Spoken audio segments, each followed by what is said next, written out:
Assalamualaikum warahmatullahi wabarakatuh. Waalaikumsalam warahmatullahi wabarakatuh. Teman-teman mahasiswa yang saya hormati, kita lanjutkan kembali materi tentang hukum Islam. Dan untuk pertemuan yang keempat pada hari ini itu tentang topik As-Sunnah sebagai sumber hukum Islam. Jadi sebagaimana pada pertemuan yang kemarin kita membahas sumber-sumber hukum Islam, ada Al-Quran, kemudian ada As-Sunnah, dan ada ijtihad. Ya, sekarang untuk pertemuan kali ini kita akan membahas tentang As-Sunnah sebagai sumber hukum Islam. Oke, next. Ya, khusus untuk topik ini diharapkan pada teman-teman mahasiswa bisa menjelaskan dan menerapkan sunnah sebagai sumber hukum Islam. Dalam hal ini bagaimana saudara-saudara, teman-teman bisa menjelaskan tentang apa sih pengertian sunnah itu, kemudian bisa menjelaskan macam-macam sunnah.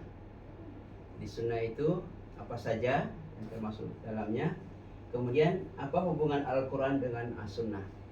Jadi 3 topik utama ini insya Allah kita akan bahas, diskusikan pada kesempatan ini.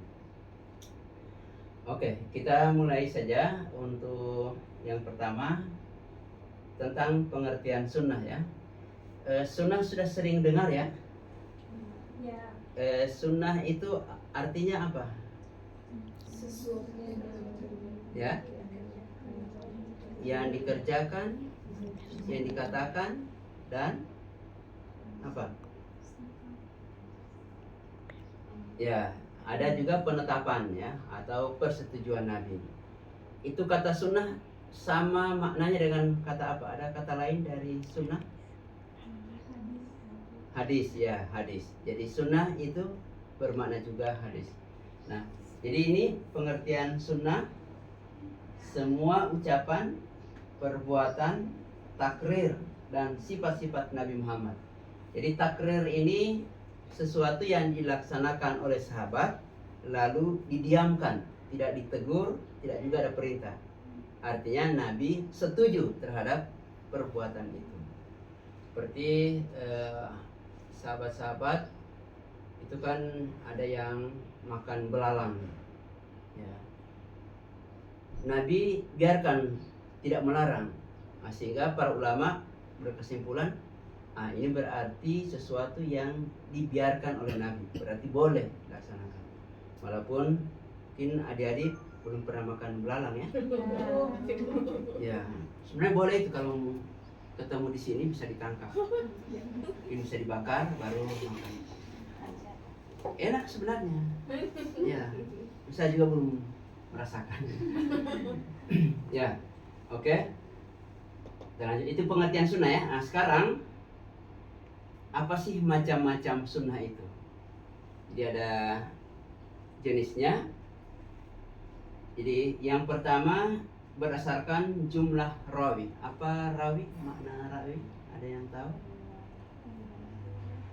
Rawi yang meriwayatkan ya, yang meriwayatkan hadis, yang menceritakan hadis ya.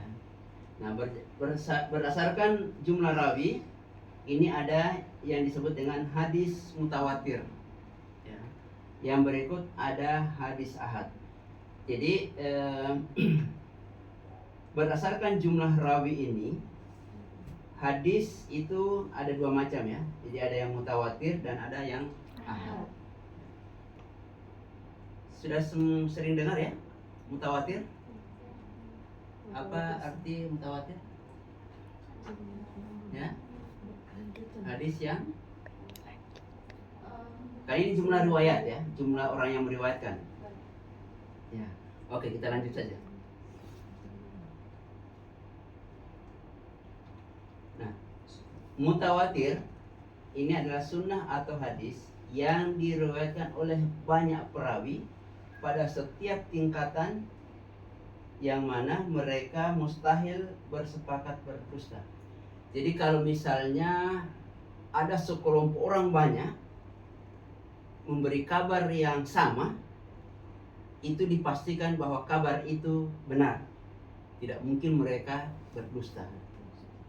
Karena apa? Karena sudah banyak orang yang bilang begitu. Jadi misalnya bahwa Rasulullah itu kalau ketemu memberi salam misalnya, semua orang menceritakan itu. Berarti riwayat itu cerita bahwa Nabi ketika bertemu memberi salam, itu berarti riwayatnya benar. Kenapa?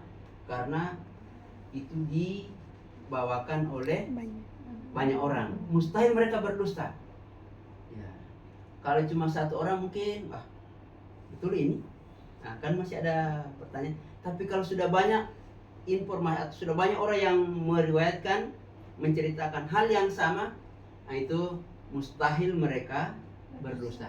Itu mutawatir. Jadi peringkat hadis yang pertama itu yang paling sahih itu adalah mutawatir. Sekarang ahad, ya. Ini hadis yang jumlah perawinya di setiap tingkatan tidak sampai di tingkat mutawatir.